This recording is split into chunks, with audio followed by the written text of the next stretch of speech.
Good afternoon. I'm Kate Conley. I'm Dean of the Faculty of Arts and Sciences, and it is my honor to welcome you to William & Mary and this conference on race, memory, and the digital humanities. The timing of this conference could not be better at William & Mary in the year in which we're commemorating 50 years of African American students and residents at the college and those students who began their successful undergraduate careers here, and maybe you'll get to meet them.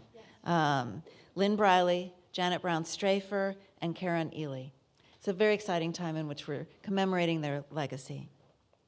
The commemoration's theme is Sankofa, which in the Akan language of West Africa reflects the idea that it is not taboo to go back and fetch what you forgot. The philosophy is famously represented by the adinkra symbol of the bird with its head turned backward, taking an egg from its back. Building on the legacy calls back to the Sankofa teaching that the past must be known and understood in order to move forward and make the most of the future. Your presence here this weekend and the opportunity we have to listen to one another makes it possible for us together look back and look forward at the same moment in time. We're happy to have you here live in real time. At the same time, through our connecting medium of the digital humanities in this conference, our conference organizer, Liz Losh, Associate Professor of English and American Studies, invites us to think about the themes of race and memory through the lens of technology.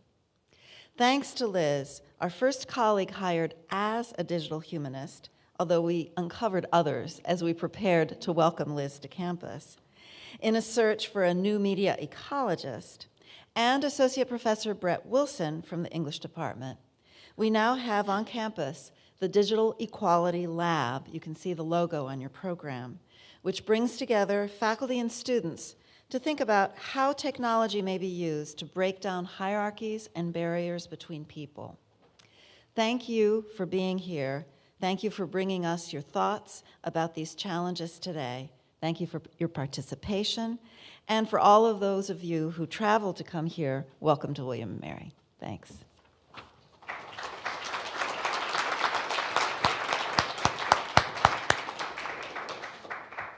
Thank you so much, Dean Conley.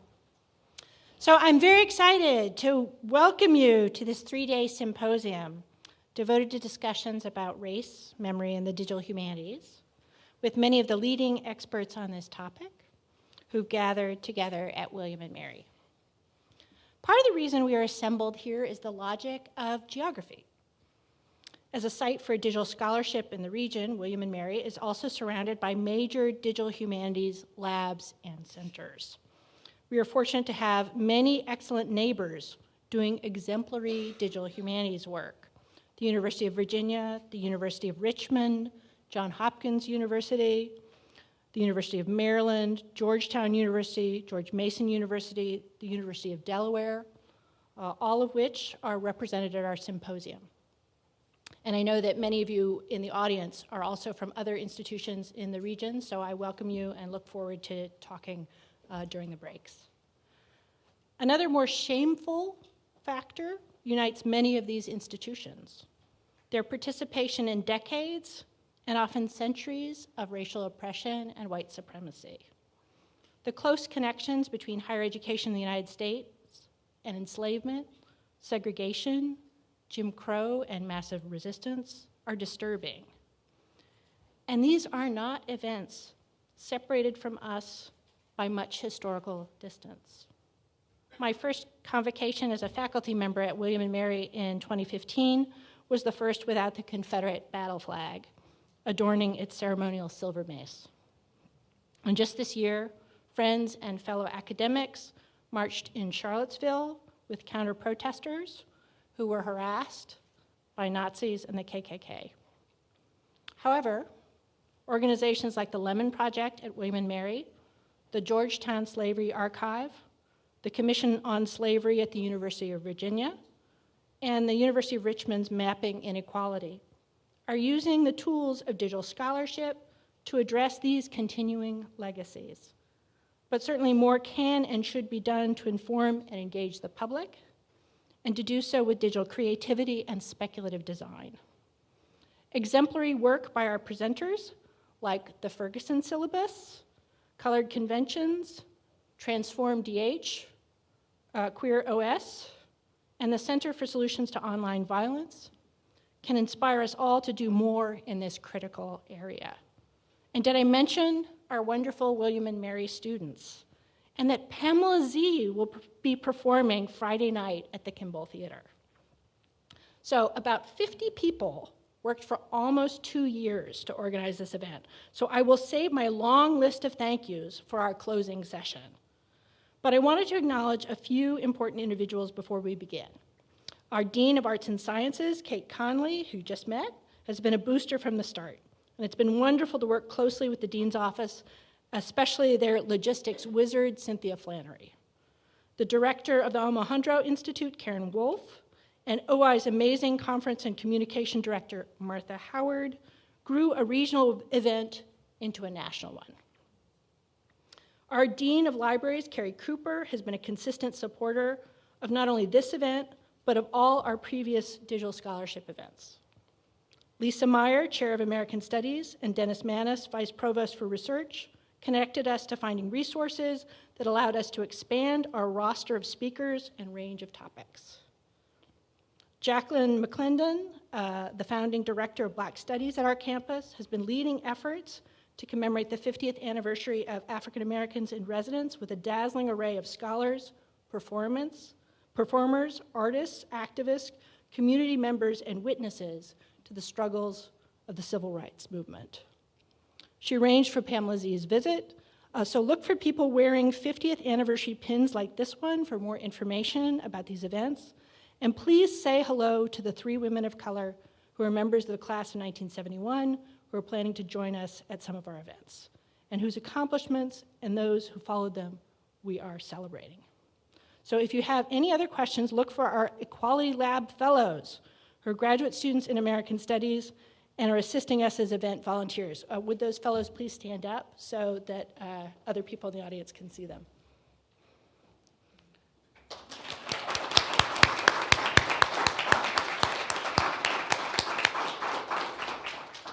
So welcome everyone, and we're going to start with our first panel, and hopefully the slide will work, on queer digital humanities. And I'll turn it over to Kara Thompson, our able chair. Thank you. Welcome, everyone. Just a quick announcement. We are live streaming this, and it is being recorded. So when you have questions, if you can make sure that you speak into the microphone, or else I will also try to repeat your question if you're not able to. But we have some volunteers. Our interns can also get microphones to you as well. So welcome to our first session. I'm honored to be facilitating it. My name is Kara Thompson, and I'm assistant professor here at William & Mary in English and American Studies. And how this will work, I think, is just that I will introduce all 3 of our guests here and give you a little bit of biographical information, and then Lisa Meyer will begin our conversation, and then we'll kind of transition into a discussion among the panelists, and then, of course, open it up to you all. So I'll begin with Alexis Lothian right here. Alexis is an assistant professor of women's studies at the University of Maryland, and she works at the intersection of queer theory, cultural studies, digital media, and speculative fiction. Her first book, which sounds fascinating, is called Old Futures, Speculative Fiction and Queer Possibility, and it's forthcoming from NYU Press's Post-Millennial Pop series. Old Futures explores alternative futures dreamed up by feminists, queers, and people of color in 20th and 21st century Britain and America, from feminist utopians to video remixers. The book intervenes on the seemingly transparent terminology of the future in these historical and political narratives. Alexis also works on new artistic forms that are emerging from fan communities, particularly digital remix video, especially one of these, how these forms kind of engage critical readings of media texts and are used in social justice activism. You can find her work in a number of prominent journals, including Camera Obscura and the Journal of Digital Humanities. I love that her website is also queergeektheory.org, so check that out. Lisa Meyer is a professor of history at William & Mary, and she's our, and American Studies, excuse me, yes, of course, but I was getting to that. You are our fearless director, not just in American Studies, but director of the program in American Studies. Lisa works in U.S. and American women's history, gender theory, 21st century cultural history, and the history of sexuality. She is the author of the fabulous book, Creating G.I. Jane, Sexuality and Power in the Women's Army Corps During World War II. That was published by Columbia University Press. Her current book project is on the history of sexuality in the U.S. since World War II, tentatively titled Knowing Sex. Lisa was an associate editor for the Encyclopedia of American Lesbian, Gay, Bisexual, and Transgender History and Culture, and she currently serves on the editorial board for the Journal of Women's History, and also is an editor for the Journal Feminist Studies.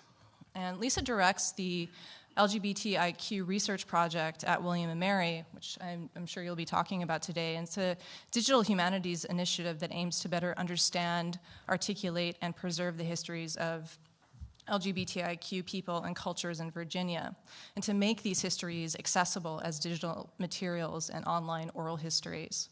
So I'm excited to hear more about that.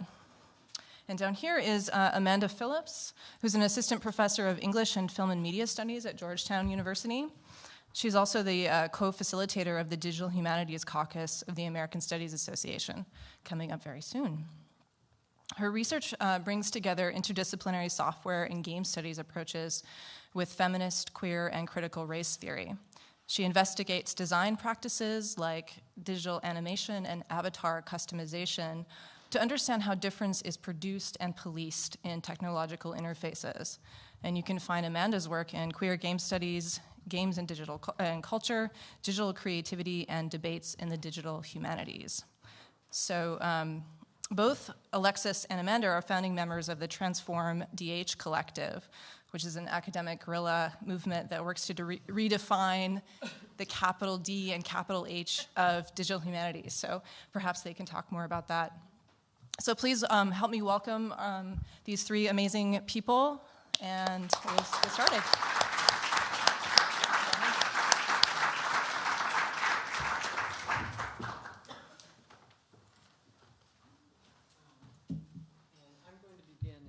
I'm sort of going off book because it's this is technically a roundtable and I have a presentation, so I apologize for that if that interrupts anything. But so what I want to talk about today. Sorry, I'm learning technology, but I'm old. You know, I mean, this is the technology is something that y'all grew up with, right? You know, it's like you've been doing it since you're 10, 11, 12, you know. I did my dissertation on a typewriter, so that tells you a little bit about my generation, or which generation I am currently a part of. The William & Mary LGBTIQ research project, the reason I wanted to, I want to talk about it is because we're doing really fascinating things, and in order to actually accomplish our goals, which were not just to sort of research LGBTQ people in Virginia, make the South no longer the sort of place of absence and erasure in terms of queer history and queer studies and queer lives, but also to make this material accessible. I realized I had to, and we had to, I should say I, because my students are like, oh yeah, of course, we just that I had to move into a digital humanities realm, right, in terms of digitization, in terms of broad access and that sort of thing. I completely am forgetting, I have this little pad next to me that says thank yous, and so I did want to thank a few people before. Is that okay? Just take 30 seconds. First, my colleague in history, Jay Watkins III, for introducing me to PowerPoint animation. So I'm totally thrilled. It's my first PowerPoint presentation that's going to have fade in, fade out. I think it just looked so cool. I was like, oh my God, people are going to think I know what I'm doing. And also Steve Otto in the back for tying my tie and my little tag in a way that he says is butch. I'm not sure. Anybody? I'm sorry? Good, excellent. The third is, you heard a lot of thank yous going around in terms of organizing this conference and how it came together, and all are warranted, absolutely. But I also think one of the things, to make something like this happen, there has to be a sort of driving individual who believes that it can begin, that it can happen, and starts making the early connections. And so if we could just like sort of give a round of applause to Liz Losh, who was that person and is the reason this is happening. So thank you. Who's in American Studies and English? I always think it should be alphabetical, American Studies. Okay. All right, who we are in terms of, don't you like this? Okay, I'm gonna just be thrilled by how this keeps coming up. See, fade in, okay. We're a group of undergraduate and graduate research fellows working with a faculty advisor, that's me, and also my NTE colleague in history, Jay Watkins III, who's been fabulous, to better understand, chronicle, and preserve the history of LGBTIQ people in Virginia. And by the way, happy Intersex Day. Can we just do a shout out for that? It's today. Yeah, ow, exactly. Call response, let's go. And this is the first group. See, they look interesting and fun. Okay, what else do we do? The first year we did archival research. That's where we focused, okay? And anyone who's done archival research knows that there's lots of erasures, right? Because whose records get archived, whose records get saved, who agrees to put records in archives, you know? Those are all questions, and there are a lot of erasures in that. And so generally archives are the place, even though it's changing a little bit, and this isn't true of all archives, but they're disciplinary spaces that house the records of victors, and in many cases white colonizers, nationalists, etc. But we started there, you know, and so, see, this is just evidence, you know. I'm a historian, so you have to present evidence, all right? There's the students at the Virginia Historical Society. Not looking all that thrilled because it was a very disciplinary space. Okay, what else do we do? We're also collaborating with community partners because I think community partnerships are really critical ways of expanding not just audiences, but expanding the groups from whom we can get material in terms of oral histories, as well as folks lend documents that they say, I want it out of my house, just scan it, you know, give it to me on a flash drive, it's little. And I'm like, cool, can you sign this deed of gift so that we could use it? And yeah, sure, anyway. So it's, so those sorts of things. So community partnerships, I also think community partnerships and that kind of engagement are absolutely critical for, I would say restoring the humanities to its sort of more to prominence, and humanistic inquiry as something that is important to all that we do. Okay, so this. Okay, sorry. There you go. I don't need that. There you go. Okay, Diversity Richmond is one of our community partners. That link doesn't work, but this one does. Side by Side is one of our other community partners. This is a former Richmond Organization for Sexual Minority Youth. It's now in Richmond, Charlottesville, and Petersburg. So it's a fabulous group, and so they work with the youth who are going through various kinds of transitions and challenges in their lives with their families, etc. And for the most part, we don't do oral histories of those youth. We do oral histories of some of the folks at Side by Side who've been there for years and who've been involved in organizing and activism in the Richmond area for years. Let me go here. This is our website. I should say that there's a whole range of ways it needs to be way better, but we're moving on. Again, this is part of the effort to digitize, to get out, to be part of a digital world, to get out a fingerprint in terms of LGBTIQ history in Virginia, right?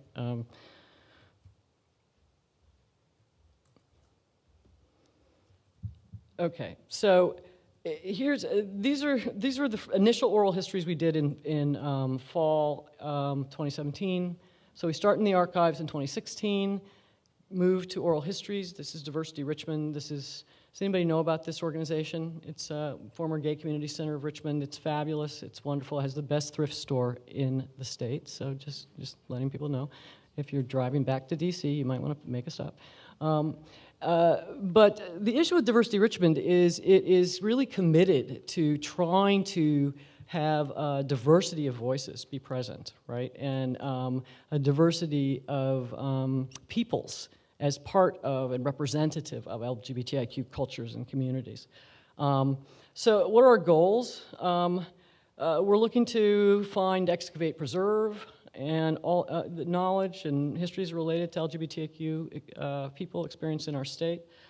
And so this is just a few little tidbits that I always think are fascinating. This was the students were absolutely thrilled. The first year in the archival research, they found out that in 1991, the William and Mary Gay and Lesbian Alumni Association, or Society, was the key litigant in a trial that struck down Virginia's ABC laws, prohibiting the service of alcohol to homosexuals, along with, there was a whole laundry list: homosexuals, prostitutes, racial agitators, felons. But again, you see, one of the things you see in all of this, not all of this, but a lot of this, is there are parallels. At the time when massive resistance is building, there's also, and exploding, there's also a similar kind of, there's a parallel focus on other kinds of deviance, right? Other kinds of what is seen, other kinds of threats to the state. And so sexuality and race, not analogous, but similarly targeted, if that makes sense. And also, did you know that in 1986, the Gay Alliance of Students, an unfortunate title because the acronym is GAS, at VCU successfully sued the state of Virginia to lift the prohibition on public funding for homosexual student organizations. And this is the case that allowed public funding nationally to be made to homosexual organizations, okay? So Virginia, the point here is that Virginia's been, the work and the activism, queer activism in Virginia has been really critical in terms of the national scene. And a lot of people have no idea, right? So these are just little archival, pieces of archival footage that we have. And this is around the Sharon Bottoms case, but I'm not gonna go into the details on that. So again, first year, archives and library exhibit. Second year, oral histories, and we started to build an Omeka site. God help us, because that is not, that's a whole, talking about going down a rabbit hole, that's Omeka. But I wanna just give you a sense in relation to the sort of title of this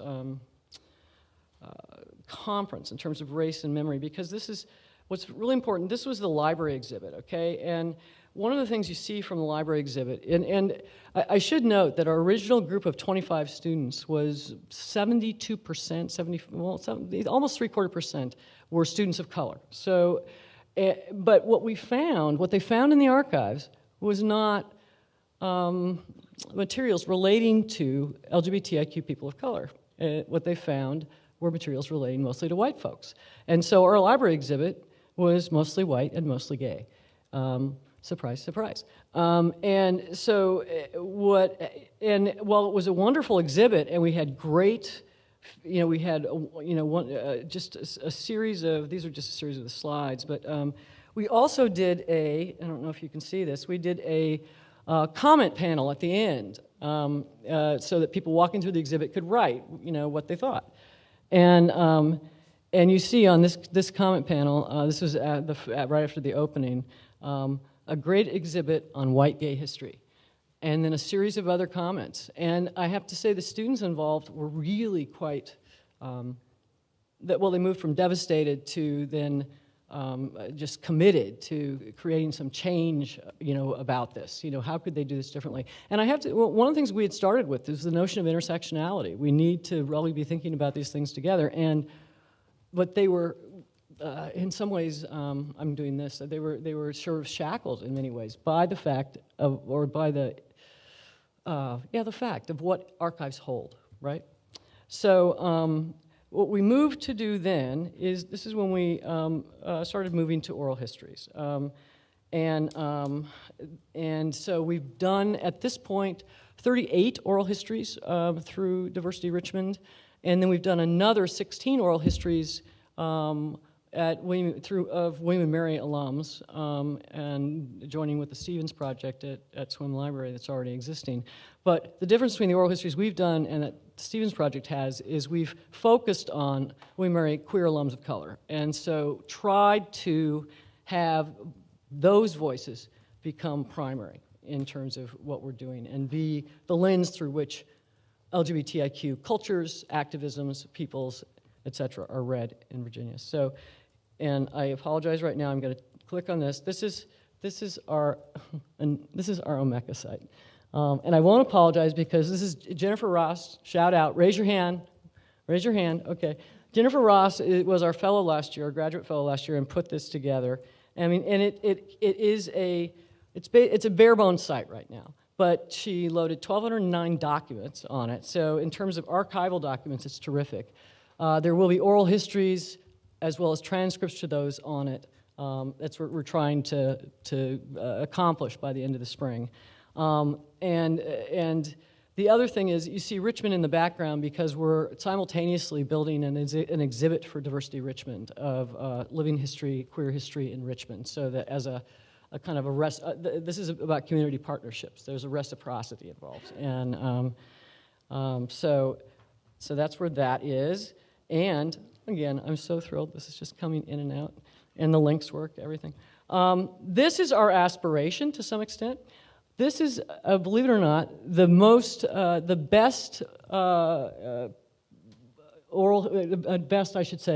the most complete oral history project site.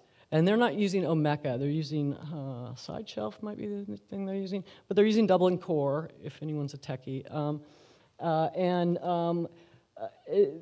But you see what they have events, but they have archives, they have lists of archival materials, they have oral histories with transcripts, etc. I mean, they have a series of things, and this is what our website will eventually look like. This is what our Omeka site will look like, and this is what we're aspiring to. I just wanted to give everybody a sense that there is something that can be done. And last but not least, this is what we're really aspiring to. Oh, it's going to make me... Oh, Martha. Okay, no, where's my WordPress? So how would I get into mine? Yeah, I see it. There you go, okay. Sorry, Martha.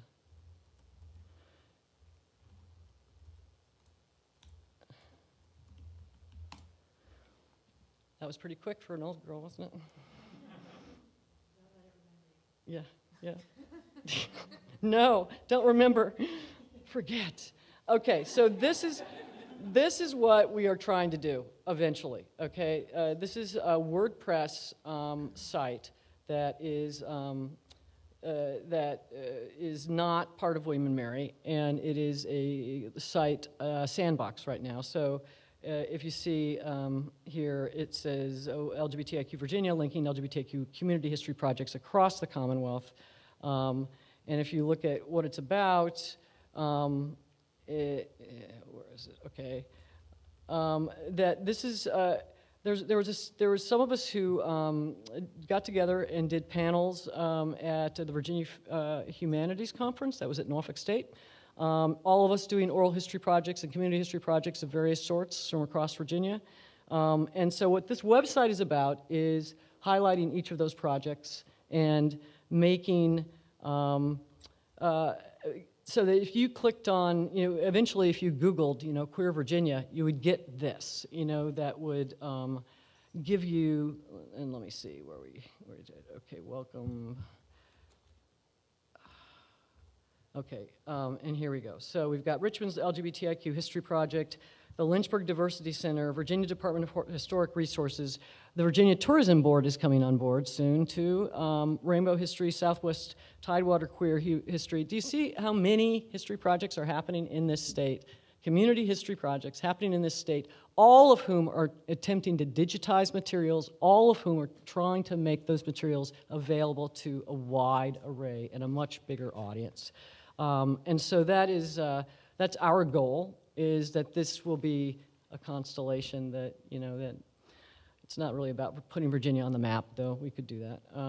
So this is how to find us. We have a cool Facebook page. And, well, cool, is that the word I want? We have a Facebook page. And sometimes, yeah, okay, there you go. Okay, Facebook page. Also, that's just our, yeah. So, I didn't get to our Blackboard site because I didn't want to take too much time, but thank you. This is what we're doing.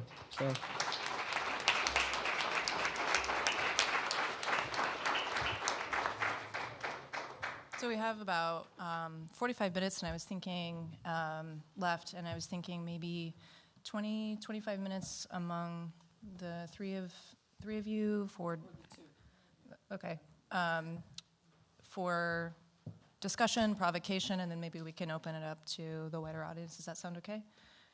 So I have a question. Yeah. What is Queer OS? Okay. Can you answer that? Because I don't even know what that is. Yeah.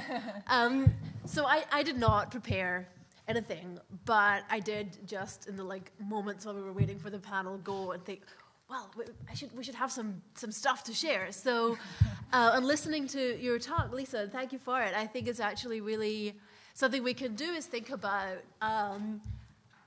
maybe a distinction, if we want to call it that, between sort of doing work with the digital that engages with LGBTQ histories and communities, and the question of queer as it might be understood as a methodology or as an intellectual framework, how to do queer things with and to the digital, and how the digital itself can be queered. So and we have many people in this room who are very familiar with Queer OS, including, I would imagine, and some who aren't. So the idea of queer as an operating system is one that Cara Keeling picked up from Tara McPherson's idea in Why Are the Digital Humanities So White, which I imagine if everybody here has read one essay, it's probably that one, from Digital Humanities. And a collective of people I looked it up. So there's a fantastic essay in Debates in Digital Humanities 2016 by Fiona Barnett, Zach Blass, Misha Cardenas, Jacob Gaburi, Jessica Marie Johnson, and Margaret Ree, who wrote about the idea of a queer operating system. The idea being, what would it be like if we had a digital that did not operate through heteronormative logics, but rather operated through queer logics? And if we think about the digital as heteronormative, I think there's probably a million examples that could come to mind. Ones and zeros, the very binary framework of the digital, suggests the idea of the binary opposition, the male-female. Sadie Plant wrote about that in very early work in feminist digital studies. How normative structures of kinship are embedded in our social media, how capitalism creates value and exploits and extracts from those structures. Archives, right? So all of this material that doesn't show up in the digital because it was not legible through the logics that were there. And so the Queer OS is sort of, not only do you get people whose lives were not straight, people, queer, people, trans people, queer plus people of color into the archive, but you think about what would it be like to change the archive and the technology itself in order to script through their perspectives, through different perspectives. And so I did pull out a passage from the Queer OS to read, to share. And so having given that background, I'll just offer, and the Queer OS as it's framed in that essay is a speculative technology, and I can talk more about speculation and temporality. That's kind of where my work enters in, but I'll read this part, and then maybe Amanda can pick up. We tag team a lot. So here's a fantastic paragraph from Queer OS, the essay in Debates in DH. The user offers itself as victim, survivor, and creator of operating systems past. The user retains all ownership rights over the content it brings to the US, but must disclose, in Truth and Reconciliation, where the content originated from. The OS will be liable for reconfiguring content generated by hierarchical ontological pasts. Those rooted in slavery, settler colonialism, prison and military industrial complexes will be targeted for special attention. The OS will be responsible for transposing such content, reordering vertical relations into horizontal, circular, reversible, retractable, prescient, and/or prophetic forms, writing code for programming that makes explicit and holds space for new forms. The user, in return, reserves the right and has absolute discretion to review the new order, demand reparation, display fragmentation, and modify future possibilities. Both user and OS agree there will be no finite in the OS. The OS will be emergent, transformative, and not yet here. That's from the terms of service, clearly. Yeah, I don't know that I have a lot to add about Queer OS specifically. I mean, it's a fantastic essay and everyone should read it. But one of the things that I really appreciate about it is the way that it brings together all of these really great scholars whose work reflects such a variety of ways to do digital humanities, right? From like sort of theoretical approaches to artistic approaches to performative approaches, and all of these things. When we were sort of scrappy grad students trying to push out against what capital DH meant, part of what we were always trying to do was to get those other types of work recognized as DH, not just the archives and the concordances and the textual analysis and that kind of thing, but really thinking about social media and artistic practices as part of the scholarly work that we do within the digital humanities. And so Queer OS, as like an essay, kind of like brings all of that together in a really, really amazing, wonderful way. And I'm a super fanboy, so.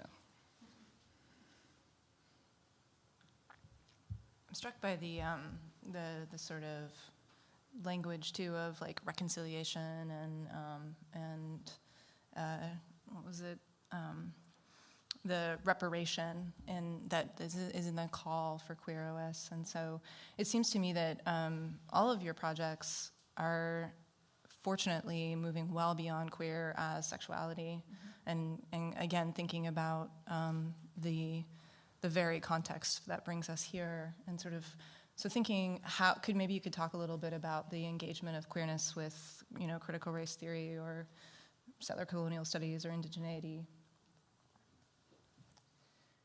Sure. I mean, I can speak a little bit to some of the projects that I've been doing in game studies, which has kind of an interesting relationship to digital humanities, but I think queer unites them in a cool way, or queer methodologies can unite them. And been currently working with Bo Ruberg, who's at UC Irvine, on a special edition of the Game Studies Journal for queer game studies. And one of the things that Bo's work in particular, as sort of a curator, they have a whole archive of collected works and special issues and conferences that they've put on over their career. But I think they've been really good about sort of pushing queerness as a methodology as opposed to as a sort of like identity category. And that's just something that we've seen a lot in game studies, where a lot of the interest, partially because of the way academics are a little bit entangled with industry in that field, representation is still very much on the minds of the scholars working there, and especially in the industry, right? So for the industry, representation of queer people, of people of color, of anyone who sort of breaks out of the sort of like stereotypical straight white male gamer that they sort of like have mythologized. There have been a lot of controversies like Gamergate, and a lot of sort of moments that have brought this crisis on the industry, but they're still trying to think of it as a representational issue, right? And as, well, all we need is to learn how to make characters right, if only we could make, a good, solid woman of color protagonist in the right way, like our problems would be solved. So that to be a cleric. Right, right, yeah. And so, we've been trying to think of ways to push game studies scholarship and also sort of theories of design and game design past queerness as a representation, right? And to think about, well, what happens when you queer the structures of gaming? What happens when you take away the emphasis on this kind of like colonial logic, because almost all games sort of function off of this logic of taking over space, right, and expanding. And so we're really interested in pushing the field in that direction and kind of doing that.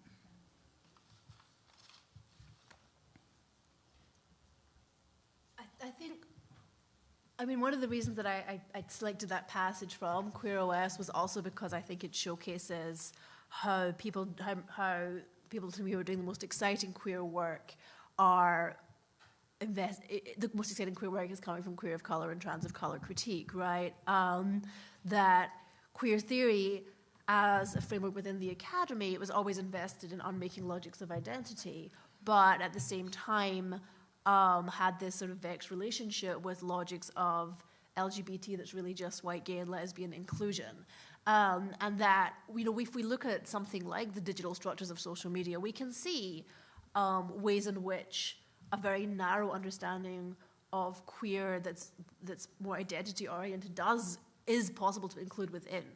You know, we can think about the gender options that appear on Facebook one day magically, right? Or we can think about, you know, okay, well, you can be married to your same-sex partner, you know, and it's not that I'm not against those things, you know, but they're not, to me, especially interesting, as opposed to the kind of work that demands that we think through questions of race and memory, right? Like that we can't actually think about the formation of gender and sexuality without understanding the history of racialization and empire and settler colonialism, right? And if we try to do so, we're only going to be reproducing those logics. So I think about somebody like Misha Cardenas, who talks about, you know, how can we do work that actually attends to the violence that is facing trans women of color? And I think about, I'm teaching a feminist theory class, and so I've sort of just come right off of teaching Misha Cardenas' work on shifting futures, and then the week prior to that, we were reading Scott Morgenson and Coley Driscoll on queerness and settler colonialism. So I'm sort of coming from thinking about these questions, well, you know, what ground are you even standing on from which you can make your critiques, you know, and what, if you don't think through the structures that put that ground there, that put you there in the first place, then you're going to be reproducing that violence, and you're probably reproducing that violence anyway, so how do you actually act, right? And I was thinking today, so I've never been to Williamsburg before, you know, and walking over here, I was talking with Jessica Marie Johnson, and we said it reminded us of Octavia Butler's Kindred, to have driven into this space, and then suddenly you're in a different time. And there's this sort of tourist logic that you're being explicitly offered, and then the violence that undergirds that, the profound violence that undergirds that logic. And thinking about that in relationship to queerness and the digital, you know, I mean, my own work, the book that I just finished, that I just turned in, is on time, right? Thank you. It's called Old Futures, right? And so the question about, like, how do we construct our understandings of temporality and futurity? And the digital is a future. We use the digital as a way to think about the future. Like, it's all, I mean, that's, like, Amanda and I with Transform DH and our collaborators, we have tried our best to sort of operationalize that logic against itself, where it was like, let us call all our stuff digital humanities and try and get some of that cachet and some of that money to do our work, right? And I think that's really exciting. But also, you know, the formation of the future is often invested in getting beyond something, going past something, erasing a past, not attending to the violence. So then Old Futures to me was a way of like sitting with that, continuing with that, while also thinking about what's kind of the possibilities and excitements of futurity simultaneously. And queer temporality is a theoretical framework that has been invested in kind of re-scripting those orders. So Elizabeth Freeman's work talks about archaic and futuristic debris as signs of things that have been and could be otherwise. And so something about thinking about that in conversation with the augmented reality of colonial Williamsburg. I was also talking about augmented reality with Khan on the way over. It's not rescripting, and the rescripting that's happening there is not a queer one. But what would it be like if it were? Yeah. Right. And could I just jump in? Because my question, I mean, I had read the Queer OS piece, and my question is always, in someone who's a historian, but also interdisciplinary scholar, but and probably more theoretical than a lot of historians who are completely a-theory. Sorry, any historians out there? I've seen Deathwoods. He's got a frown on his face. You know what I'm saying. I'm curious how we link these things, because at the same time that there is a lot, I mean, I understand about moving past simply just the question of representation, but there's also excavation to be done. There are, these representations are not currently present, so we have to find them, and that excavation in part is not, it's something that's consistent, I think, with the point that you're making in terms of the importance of queer OS and queer logics and re-envisioning, not even re-envisioning, because you're not re-envisioning something that's here now. You're speculating. You're talking about something completely different as a way of looking into or looking on.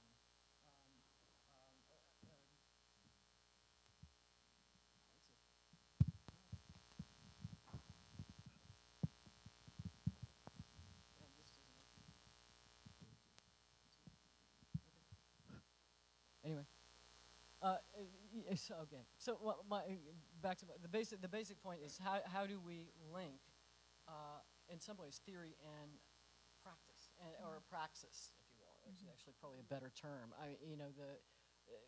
The need to find these representations because they are there, and how do we link a new sort of queer logic and methodology to that, or should we? They're separate. You know, I mean, I wouldn't consider arguing around theoretical speculative interventions to be arguing against archival praxis. No, I understand. I'm sorry. I wasn't trying. Did I sound accusatory? If I did, No, I didn't well, mean to. It's a question that I struggle with. How do we link these things in terms of, as we're thinking about digital humanities, not the DH, but the transformative. Sounds good. You got that? Yeah, I'm talking about. I mean, I don't know. I feel like so much of what we've struggled to do is just to kind of like barrel through these questions and kind of like drag everything along with us, if that makes sense.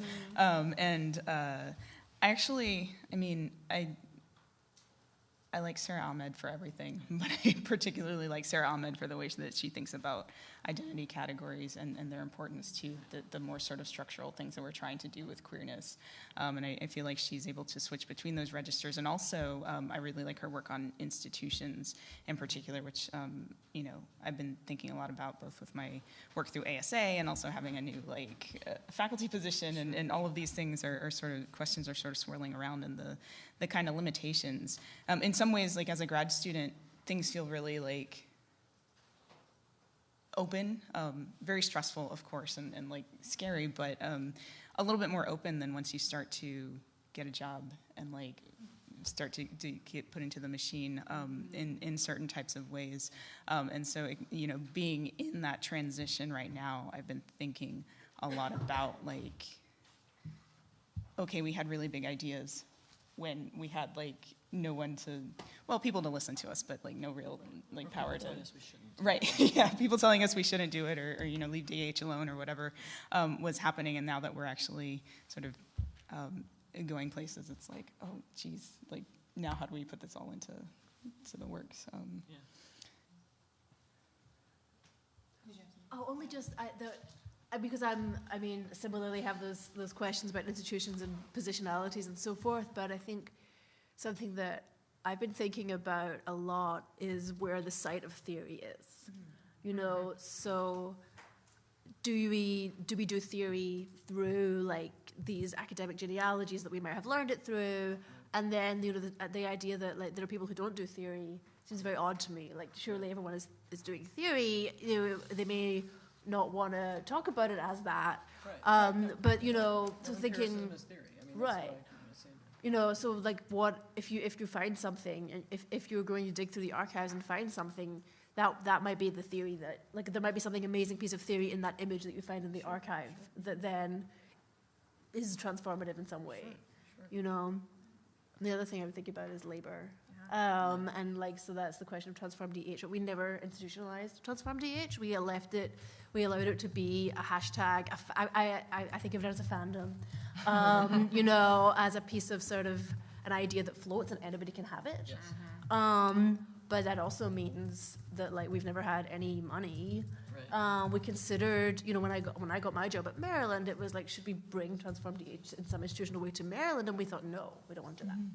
And so we did have a conference there, and we'd like to have more, but it only happened once, in large part because there wasn't an institutional support for the labor, and I was like, I can't. I don't know how. I don't know how yet. Maybe I'll like follow Liz around and learn. But so I think that's another aspect of it. Like there's the speculative allows a certain space, and I think it's important for itself, but it also it enacting things in different institutional contexts, like produces theory, but at the same time, like I think I would hold on to the speculative and nonsense that have to be separate. Yeah. Well, I wonder if we can kind of invite comments and questions from the audience now, especially since we have Queer OS authors here, which is really exciting. If you want to contribute anything, or just again anyone to pose questions, and just remind you that we have the microphone necessity here. So.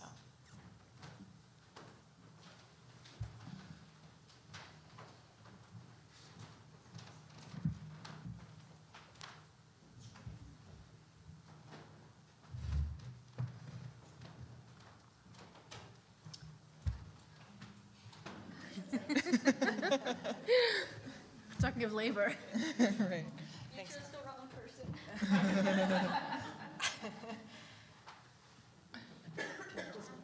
So I have a question for Alexis, sort of thinking about fan communities and participation. And I think one of the questions that many people are asking right now is about sort of what's the kind of dark side of participation, and how are you kind of looking at your earlier research about fandom and thinking through what it means to have a fandom around things like white nationalism. Yeah.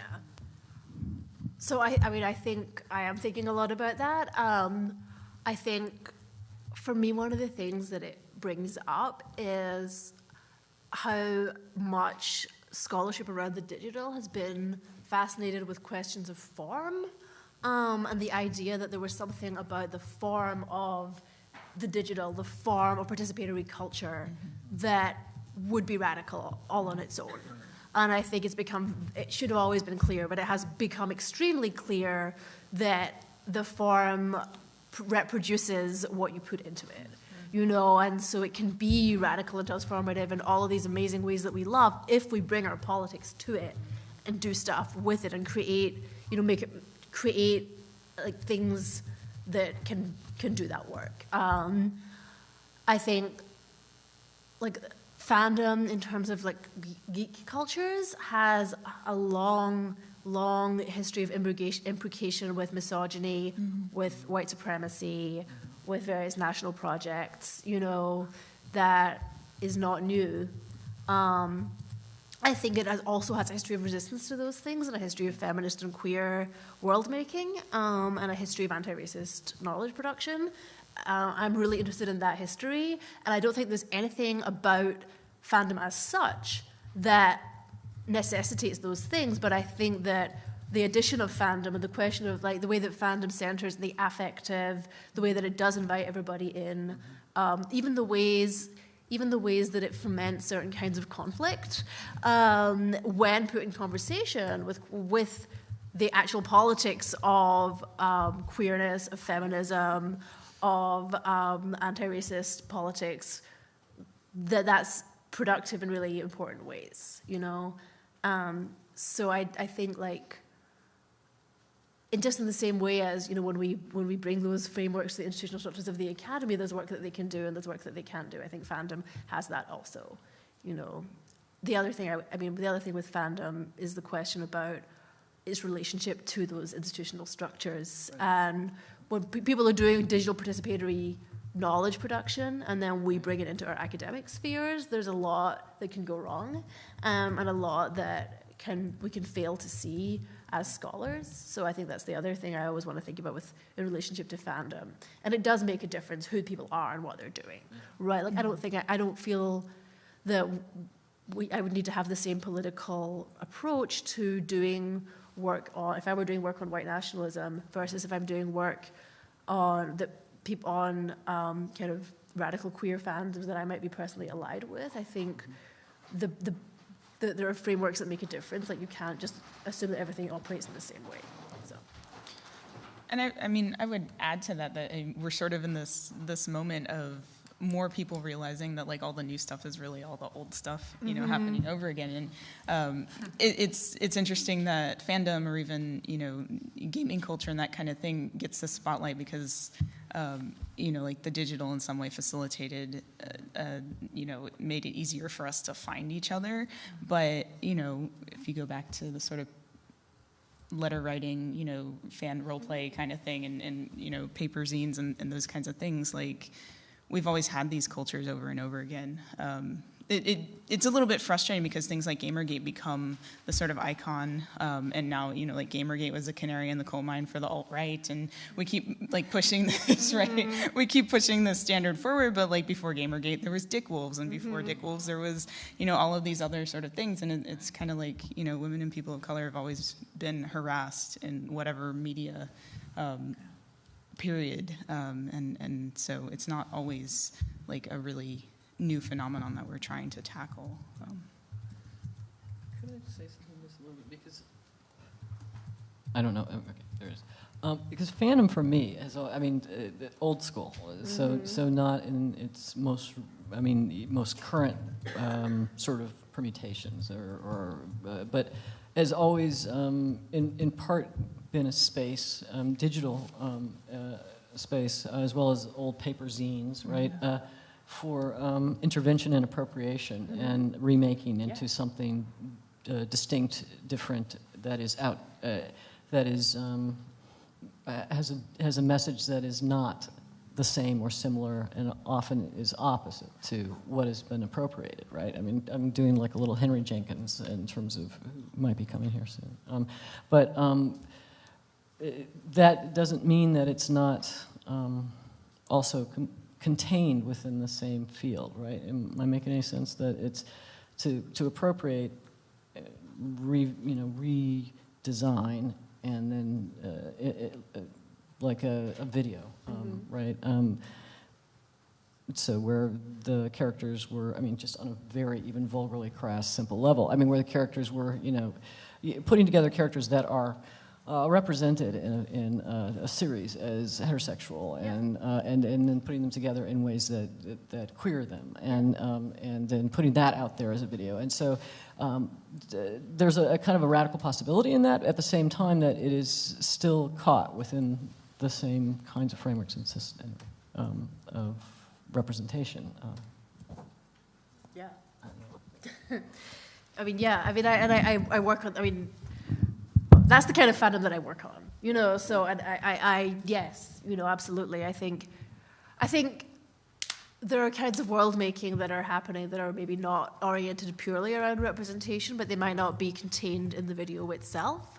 But maybe in the way that we approach the video, and the way that we connect with others through the video, when I think what I was saying about form, like, if you look at there's been so many, and like Amanda, I'm a little frustrated with the endless discovery of things that we've been talking about for years and years, but the discovery of how racist and sexist meme culture is, and 4chan, and those are transformative fan works, And so I think that's something that does come up. I teach fan practices a lot. I teach my students how to make video remix, and when I do it, I do it with a very mindful kind of, let's think about race and gender, being aware that a lot of what they have encountered before is going to be a very different kind of transformative appropriation, But so I do think there is something to, like, the work becoming raw material that can be transformed, that we can take up, that we can do something different with it,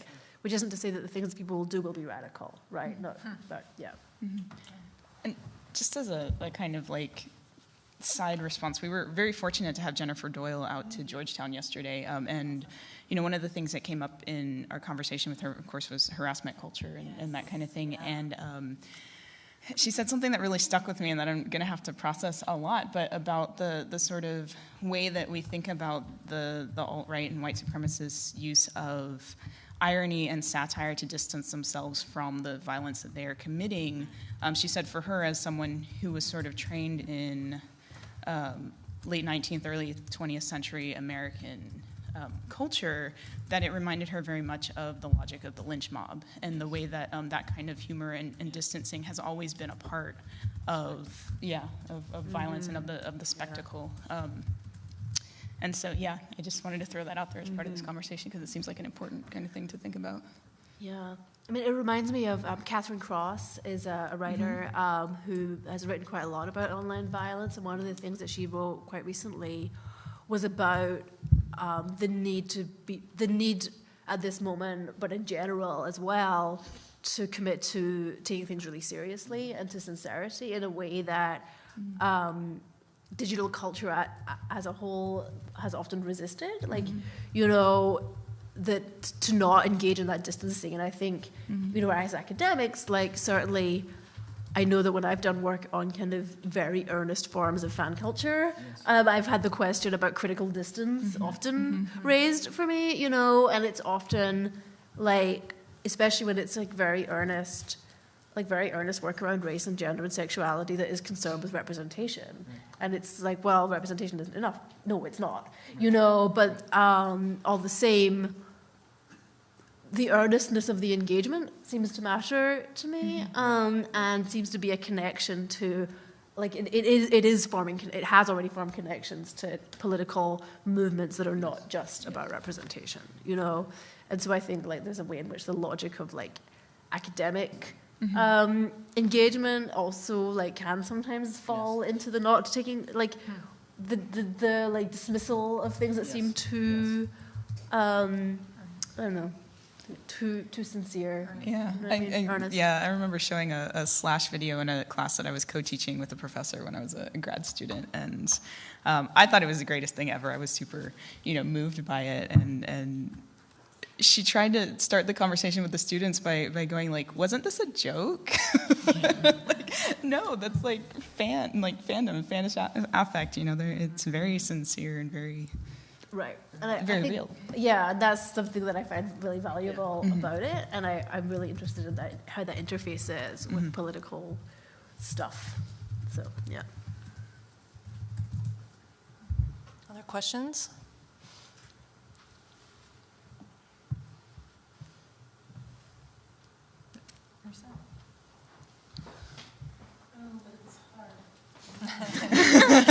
Well, no, I don't want to mess it up because I was looking at Twitter and it was Twitter questions. Oh. But then it's like, well, if you get it wrong, because it's like so few letters. So I was looking, and I know that Misha Cardenas had a question for. Hi, Misha. Hi. I'm like waiting for a response. I'm trying to look at you all and look at the screen like, hi. Okay, it works that way. Not my finest moment. But that said, I think some of what you were talking about was starting to get at this question, which was simply about like thinking about Gamergate in relation to the day and thinking historically about this as a template. And I think some of what you all were just saying, I think kind of gets to that as like sort of delay, right? But also, we also had a question, you all also had a question from Alex Keel also in thinking about Queer OS in relationship to sort of archives and in relationship to, I think, both queer, I'm probably expanding it, but I'm going to wing it, thinking about sort of different queer archives over time and space, but also thinking about new kind of models of archives. So like doing the work of sort of, holding on to the work that's already been done, but also transforming work and sort of moving from there. So I think I'm overgeneralizing the question, but I think it'll be interesting. Yeah. I mean, I would love to actually hear from the Queer OS folks if they don't, because I just feel weird talking about your stuff like when you're sitting right there. You're doing a great job.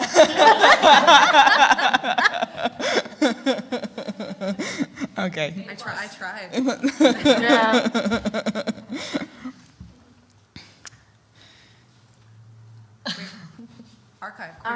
Queer archives.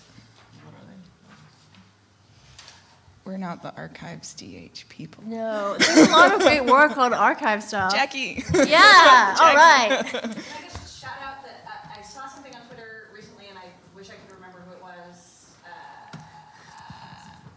was, who was talking about quantum approaches to archives, and given that you all were talking about time, right, and temporality with respect to OS, and the queer archives piece, or the queer OS piece thinks about who has consent and how long does consent exist for us. Can I just offer that to you as a site where maybe the queer OS stuff might intersect with archives, and then punt it back to you for playing with? Yeah. Let me think of the Black Quantum Futurism work that Rashida Phillips has done, and we're bringing in which is about archives, I think. Yeah, but that it's also taking hold of these scientific frameworks that are supposed to be so objective and so not about any questions of race, but that actually offer like a really transformative way of engaging with them.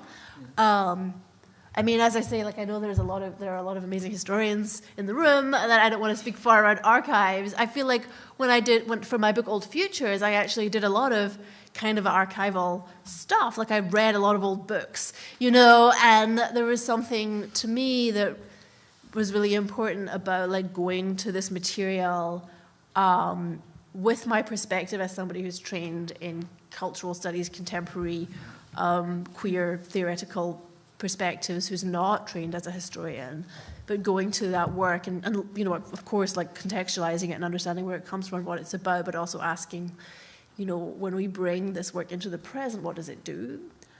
That's always the question I think about when I think about archives. One of the things I would say is also that archive as a term, archives, has a very conventional meaning, and we talked about that. Disciplinary. It's a space that you enter, that you're allowed to enter. There are gatekeepers that are not just about who can be in the archive, but how you have to behave in there, and also what records can reside there. Right. So in my mind, sort of queer archives or queering archives is about dismantling that in part. It's a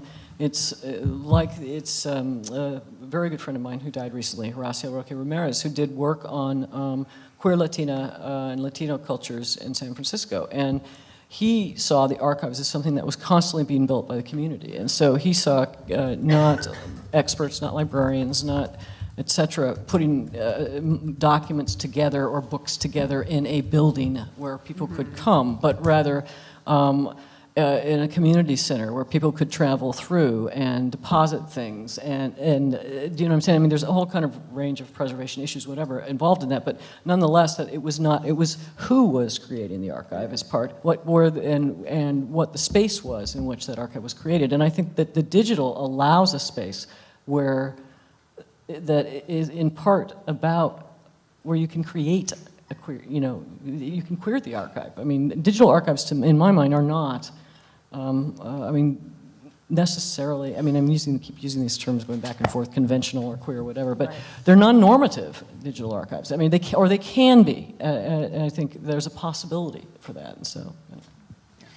And I might sort of shift again into games a little bit and thinking about how games spatialize narrative and also archive in a particular way. So a lot of the ways stories get told in games is through moving through space, and it's really interesting, movement through space, and then also objects sort of deposited within the space that you're sort of going on a little adventure to sort of like piece together a story. And one of the things that's interesting is that, and about that is a lot of the, not a lot of, but several sort of high profile queer games that have come out have sort of recently have fallen under the category of what was derogatively sort of termed the walking simulator. But it's this idea that you're telling a story, there's no high action, you're literally exploring a space, and there's sort of these... like Myst. Yes, something like Myst, right? But the sort of like Gone Home is the one that has one of the more explicit queer narratives to it. But it really runs counter to a lot of the impulse in gaming, which is to explore and capture territory. But with, these walking simulators, it's more about being in history in a way and sort of like exploring history and memory through artifacts in space, which is kind of fun. Yeah. I checked Twitter, and in fact, Jackie and I were talking about the same thing. Yeah. And they helped me with the site by saying it, and then... Yeah.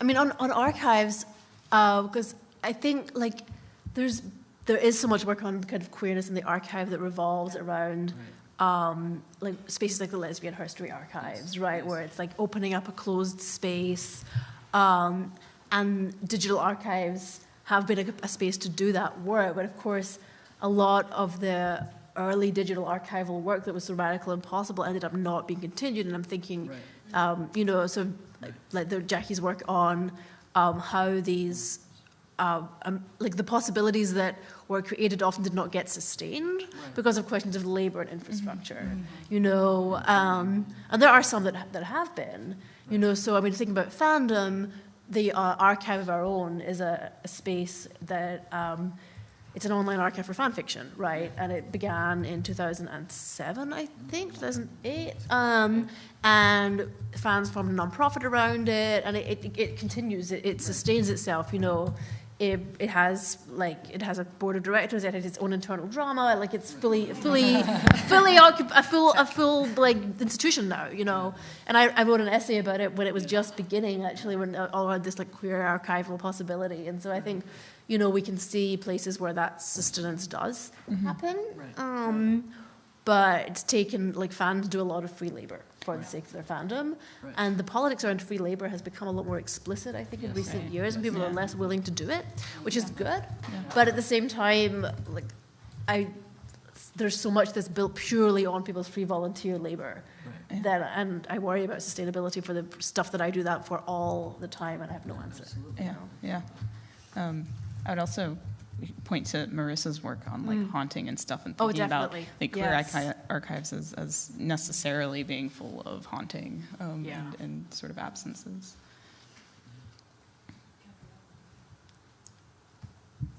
In some way, it's on. Yes. In some way, it's difficult to intervene because there's so many conversations happening in so many spatial locations. And also because we're singing harmony in a choir we've been singing in a long time in different spots, right? So, and sometimes we're a little off key, and sometimes we're right in, right? Right. So there's that. It just seems to me that the kind of and then we're also singing in different temporalities, right? So I'm going to say something from the past, right?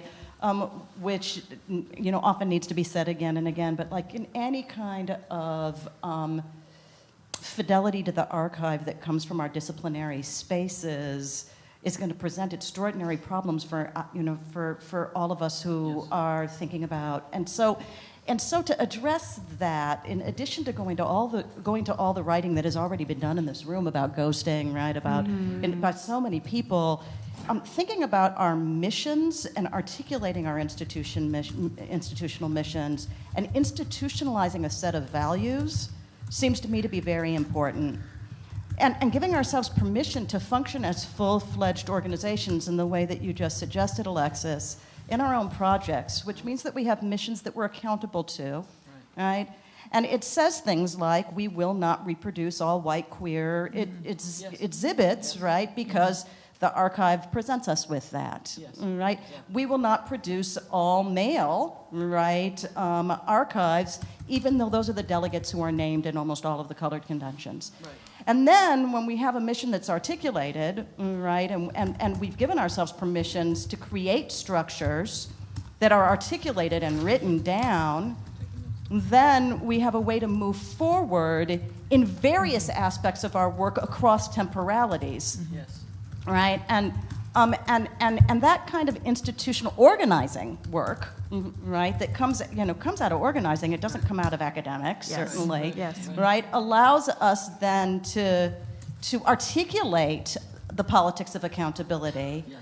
And the queering of the archive that we're doing by, making sure that the hauntings and the ghostings that have always been there, that were then not, right, re-articulated into never made it into the archive, are reproduced in ways that engage a speculative notion, right, that is, in fact, real, right? So how do we institutionalize that and then actualize it, knowing that we have frailties, that we're going to fall short, right, that there are spaces where, right, the ancestors are going to come get us because we're just not getting it right, right? And other spaces where they're going to celebrate and encourage and carry on that work. And so just sort of having that permission, I think, is a space that we could fruitfully, and many of us already do, right, engage and inhabit, again, across time and across space. Yeah. Could I say just something very quickly? Elise Chenier, who is an historian at Simon Fraser in Canada, and she has a Canadian lesbian digital site. And one of the things that is really remarkable about both its creation and also maintenance and sustaining is it's a site that is predominantly populated by folks from who are non-academics but from all over Canada. And I mean, so it's they're creating their own sort of digital statement, I mean, they do their own oral history. They're doing their own histories. They're doing their own. So in other words, the archive is being created there's not being structured by academics, not being created by, folks like me, but rather sort of, it's something that invites, and doesn't just invite, requires community membership, members to participate in creating it. And that's, really important work, but if we're talking about world futures, yes, right, we're also talking about yes, the plurality of archives. yes, that yes, right, that we need to engage with respect to the politics that's very different. Right, fair enough. You want to say? No, I love what you said. Yeah, I was like typing really fast to take it down, but because it just relates so much to what I've been thinking about world building a lot, and there's world making and there's world building, and there, we need both of them actually. Yeah. So I think, world making is kind of the performances that we do in practice. We're making a world right now, right, together. World building is maybe a little bit more oriented. I take it from science fiction, right? You create the outlines of the world that and it has to work and it has to operate. And so there's a way in which the kind of planning, institutionalizing, and I've been thinking a lot about that. I've been thinking about it in terms of how we write policy, right, on our syllabi. Fans have vast traditions of writing policy around many things, warnings, disability, and I'm really interested in that because I feel like I think like academia's models is full of writing policy, but we don't like those that write. They're very top down. They're all about the university not getting sued. If we think about like really the kinds of trainings that we're expected to go through. So I've been really looking to fan organizing as examples of how people do that, and obviously political organizing is full of such examples. So I just really appreciate the permission that you just sort of granted us to think about that. I find that really valuable. Thank you. I think that's a perfect way to conclude our first session. So thank you. And oh, all right. Okay. Sure. Sorry. No, it's okay. I actually had two questions. Obviously, I don't think we have time to address both. Yeah, But my first question is, do any of y'all or all of y'all assert that like digital humanities is doing something radically different than other folks in the humanities? And if so, like how easy would it be for someone who does humanities to transition into DH, or someone who does more like tech, computer-y stuff as their like foundational school of knowledge to transition into digital humanities? And then my second question is, do you see digital humanities creating, I guess, a place or a space for the inclusion of non-traditional scholarship into the academy? I'm thinking of like how some of the most brilliant, and in my opinion, scholarly work is on Black Twitter, but I don't know if I would be able to publish a dissertation that's like rooted 100% in just citing like Black Twitter. Sure. So does that seem like a possibility? Yeah. Maybe quick responses. I think yes, it's absolutely possible to make the transition fairly easily, and I think there's a lot of Black Twitter in DH. Whether in our sort of the work that a lot of us have done around trying to expand the boundaries of what is recognized as DH is a lot about that, right? And so the answer that we will give to your question is yes, absolutely, right? That's the kind of work that we include within DH. It is less clear on a larger institutional level how other people consider this. But one of the things that we have, and I say we as like generally the people organizing this conference, the people in this room on this panel, DH has to be what DHers are doing, right? And so we're sort of like claiming the label, and this is what we do, and this is digital humanities, and there you go. Here it is. We're telling you and showing you what it is.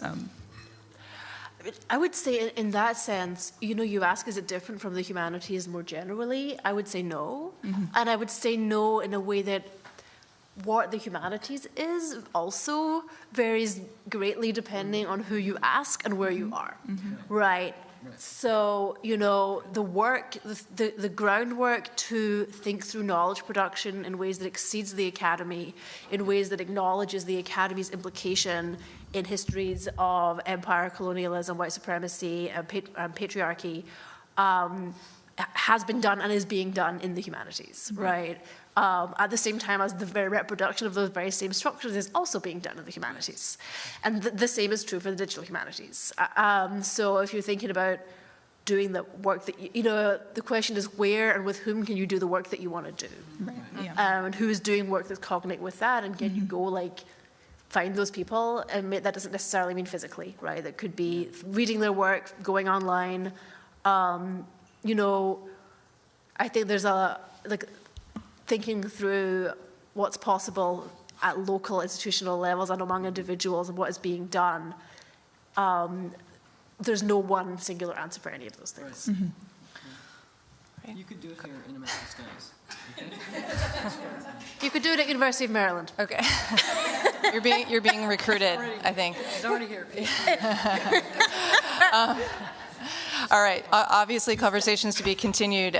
So we're up next is Jessica Marie Johnson's keynote at 5:15. So we'll take a slightly shorter break and be back here soon.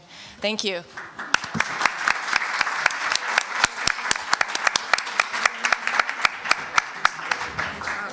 Whew.